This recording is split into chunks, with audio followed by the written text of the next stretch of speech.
Another assault by the invading Russian army near the city of Lyman in eastern Donetsk region has been repelled. Ukraine's 63rd, 40th, and 45th Brigades, with the support of other units, stopped the invaders who attempted to advance using armored combat vehicles and motorcycles. Enemy motorcycles and armored vehicles, along with their crews, were destroyed by fire from drones and artillery systems. Equipment abandoned by fleeing invaders was also destroyed by drone strikes. Although some surviving infantry soldiers tried to escape, drones prevented them from doing so. As a result, the invaders suffered heavy losses, and yet another of their attacks ended in failure.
As reported on the night of the 3rd of August, the SBU's attack drones visited Saki airfield, 150 miles from the front line in Russian-occupied Crimea.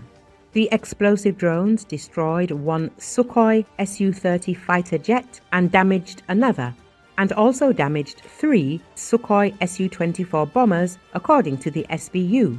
An aviation depot, potentially containing weapons or fuel, was also hit, the SBU claimed. The successful special operation of the SBU in Saki is another step towards weakening the enemy's ability to wage a war of aggression against Ukraine, the SBU announced. The occupiers should remember that they will never feel safe on our land. What's especially embarrassing to the Russians is that they just finished building at least 12 concrete bunker shelters at Saki to house the aircraft operating from the often attacked base. Inside these reinforced shelters, we've identified both jets and larger drones, including the Orion, reported Tatarigami, the head of the Ukrainian Frontelligence Insight Analysis Group. According to Euromaidan Press media outlet, the shelters didn't fully protect the planes at Saki, if the SBU's claims are accurate. The Saki raid brings to 27 the number of Russian aircraft Ukrainian drones have destroyed or damaged since the 1st of June. It's not the worst month for the Russian Air Force since Russia widened its war on Ukraine 42 months ago, but it's close. In all, Russian forces have lost 162 planes and 157 helicopters. The SBU's deep strike campaign, mostly targeting Russia's own deep strike assets, dramatically widened this summer. Frustrated in their attempts to intercept Russian aircraft and their munitions in mid-air closer to their targets, Ukrainian forces are increasingly aiming left of the boom, to borrow the US Army's phrasing, and hitting the aircraft and munitions on the ground before they can launch. On the 1st of June, the SBU smuggled long-haul trucks full of explosive first-person view drones close to 5 Russian bomber bases. Euromaidan Press recalls Around 100 of the tiny FPVs, each weighing just a few pounds, swarmed the bases, relaying signals back to their operators via Russia's own cellular phone network. The drones homed in on bombers and other warplanes parked on the base's tarmacs.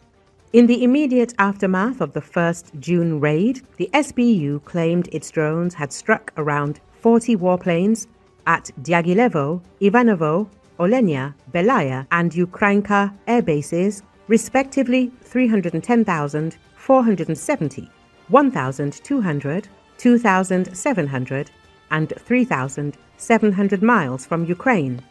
But close scrutiny of satellite imagery seemed to confirm just 13 or 14 losses, including 7 or 8 Tupolev Tu-95 bombers, 4 Tupolev Tu-22M bombers, a Beriev A-50 radar plane and a transport plane. Alongside Tupolev Tu-160s, the Tu-22Ms and Tu-95s are Russia's main platforms for long-range cruise missile strikes on Ukrainian cities, Euromaidan Press says.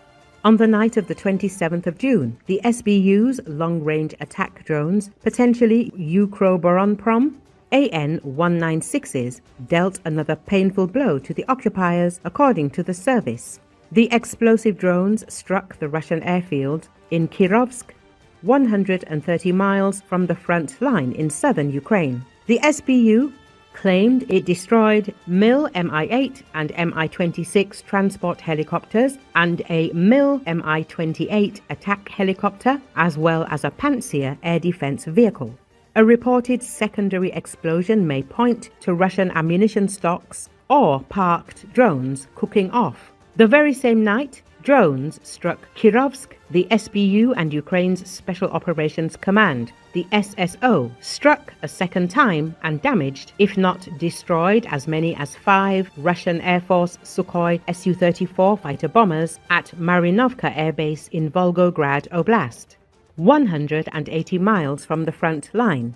The 150 or so Su-34s that are left, after several dozen have been lost over Ukraine, are Russia's primary platforms for dropping CAB winged glide bombs on Ukrainian positions. Euromaidan Press says the 27th of June strikes capped a painful month for the Russian Air Force.